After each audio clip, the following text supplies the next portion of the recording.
जय श्री राम दोस्तों। आज मैं आपको बता रहा हूं कि फरवरी 2024 में मिथुन राशि के जातक हैं, इनके लिए काल चक्र के हिसाब से इनका जो समय है वह कैसे व्यतीत होने वाला है। तो हर बार की भांति जैसे हम सर्वप्रथम भगवान सूर्य नारायण को साक्षी मानते हैं, तो भगवान सूर्य नारायण बैठे हुए हमारे अष्टम भाव में। अष्टम भाव होता है आयु का, जीवन का, और साथ ही साथ दोस्तों यह क्या होता है, आपके जीवन में बहुत ही बड़ा एक बदलाव भी ला सकता है यह भाव, क्योंकि यह जो भाव है यह आकस्मिक धन लाभ का योग भी बनाता है। और साथ ही साथ दोस्तों आकस्मिक यात्रा के योग भी यह, परिवर्तन के योग भी यह क्या करता है, बनाता है। तो जब हमारे जीवन में अचानक कोई ऐसी चीजें हो जाती हैं तो उससे जीवन में पूरा प्रभाव हमारा क्या हो जाता है कि अगर हमारा बुरा वक्त होता है और अच्छे वक्त में वह परिवर्तन हो जाता है दोस्तों, तो फिर उसमें भी क्या हो जाती है, आश्चर्य वाली बातें यह सारी हो जाती हैं।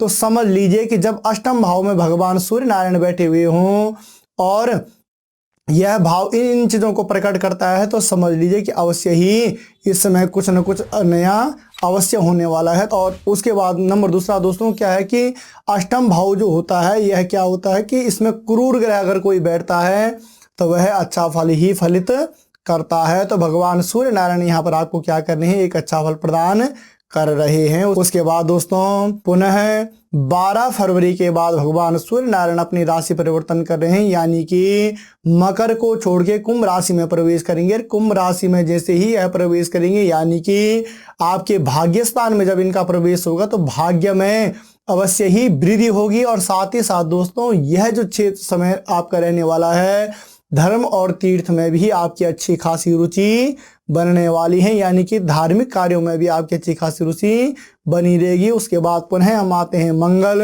तो भूमिपुत्र मंगल दोस्तों बैठे हुए हैं आपके सप्तम भाव में, और सप्तम भाव जो होता है यह जीवन साथी का होता है, साथ ही साथ यह क्या होता है, काम वासनाओं का भी होता है। तो अगर जीवन साथी के दृष्टिकोण से देखें तो जीवन साथी के दृष्टिकोण से मंगल थोड़ा क्या करता है, मतलब बिछड़ाव का योग बनाता है, यानी कि मतलब हम इस समय मतलब जीवन साथी के साथ में हमारा जो समय है वह कम बीतने वाला है, क्योंकि मंगल ऐसी युक्ति बनाता है। मंगल थोड़ा ग्रस्त के लिए उतना अच्छा नहीं माना जाता है। मगर रही बात दैनिक व्यवसाय की, तो दैनिक व्यवसाय में अवश्य ही यह क्या करने वाला है, परिवर्तन आने वाला है, यानी कि दैनिक व्यवसाय में आपको लाभ की प्राप्ति होने वाली है। और ये समझ लीजिए कि दोस्तों पुनः 4 फरवरी के बाद भूमिपुत्र मंगल क्या है, अपना राशि परिवर्तन कर रहे हैं, यानी कि यह अष्टम भाव में आ जाएंगे। अष्टम भाव में आने का ये तात्पर्य है कि मकर राशि में जब यह प्रवेश करेंगे, तो मकर राशि में प्रवेश करने का ये तात्पर्य है कि यह यहाँ पर अपनी उच्च राशि में आएंगे। उच्च राशि में जब यहाँ पर रहने वाले होंगे तो अवश्य ही आपके विदेश गमन के योग भी बनेंगे, और साथ ही साथ दोस्तों आकस्मिक धन लाभ के योग भी यहाँ पर आपके बनते हुए दिखाई दे रहे हैं। पुनः हम आते हैं दोस्तों बुध। तो बुध बैठे हुए हैं भगवान सूर्य नारायण के साथ में। भगवान सूर्य नारायण के साथ में बुध का बैठने का ये तात्पर्य है कि यहाँ पर यह बुधादित्य योग बनाता है। भगवान सूर्य के अनुसार जो मैंने आपको फल यहाँ पर फलित किया है वह आपको अवश्य ही प्राप्त होने वाला है। और साथ ही साथ ये समझ लीजिए कि 17 फरवरी के बाद बुध भी क्या कर रहा है, भगवान सूर्य नारायण के साथ में आपके भाग्येश में आ रहा है। और भाग्येश में जब बुध आएंगे तो यह शिक्षा के लिए भी आपका अच्छा क्षेत्र रहने वाला है। और साथ ही साथ ये समझ लिए कि अगर आप कोई उच्च शिक्षा इत्यादि मतलब प्राप्त करना चाहते हो, काफ़ी समय से आप प्रयास कर रहे थे, सफल नहीं हो पा रहे थे, तो यह इस समय का प्रयास आपका क्या है, यहाँ पर सार्थक रहने वाला है। यानी कि जब बुध का भी राशि परिवर्तन होगा दोस्तों, तो यह आपको अच्छा फल फलित यहाँ पर करने वाला है। पुनः हम आते हैं देवगुरु बृहस्पति। तो देवगुरु बृहस्पति बैठे हुए हमारे एकादश भाव में। एकादश भाव यानी इनकम का क्षेत्र हमारा यह होता है, लाभ का क्षेत्र यह होता है, और साथ ही साथ मनोकामनाओं का भी होता है। तो समझ लीजिए कि मेष राशि में जब देवगुरु बृहस्पति यहाँ पर बैठे हुए हों तो अवश्य ही इन कार्यों में अवश्य ही हमारे जीवन में क्या होने वाली है, वृद्धि होने वाली है, यानी कि इनकम के साधनों में कुछ न कुछ परिवर्तन आने वाला है, और वह अच्छे के लिए आने वाला है, क्योंकि देवगुरु बृहस्पति आपके इनकम भाव में बैठे हुए हैं, आपकी आय के घर में बैठे हुए हैं। तो यह समझ लीजिए कि देवगुरु बृहस्पति के अनुसार भी यह समय आपके लिए अच्छा रहने वाला है। पुनः हम आते हैं शुक्र, तो शुक्र बैठे हुए हैं सप्तम भाव में, और सप्तम भाव में शुक्र बैठने का ये तात्पर्य है कि यह क्या है, काम वासना और विवाह का योग ही इस समय बनाएगा। मतलब क्या होगा दोस्तों कि जब शुक्र क्या होता है कि शुक्र गृहस्थ के लिए अच्छा माना जाता है, और साथ ही साथ काम वासनाओं के लिए भी यह क्या होता है, बढ़िया होता है। और हर एक प्रकार का भोग विलास, कहने का तात्पर्य कि जैसे दैनिक व्यवसाय से संबंधित भी यह क्षेत्र है, तो दैनिक व्यवसाय में भी कुछ न कुछ मतलब आपका अच्छा चलता रहेगा। और साथ ही साथ यह कुछ ऐसी चीजें भी होंगी आपकी कि मतलब जैसे आप कोई खरीदारी भी कर सकते हैं, सोना इत्यादि में इन्वेस्टमेंट इत्यादि कर सकते हैं। इन चीज़ों से सारी जो शान शौकत की जो सारी चीज़ें हैं वह यहाँ पर आपकी क्या होने वाली हैं, पूरी होने वाली हैं। साथ ही साथ अगर आप काफ़ी समय से एक अच्छे जीवन साथी की तलाश कर रहे थे, तो यह समय आपके लिए शुक्र की दृष्टिकोण से भी अच्छा रहने वाला है। पुनः दोस्तों क्या है, 10 फरवरी के बाद शुक्र का क्या हो रहा है, राशि परिवर्तन हो रहा है।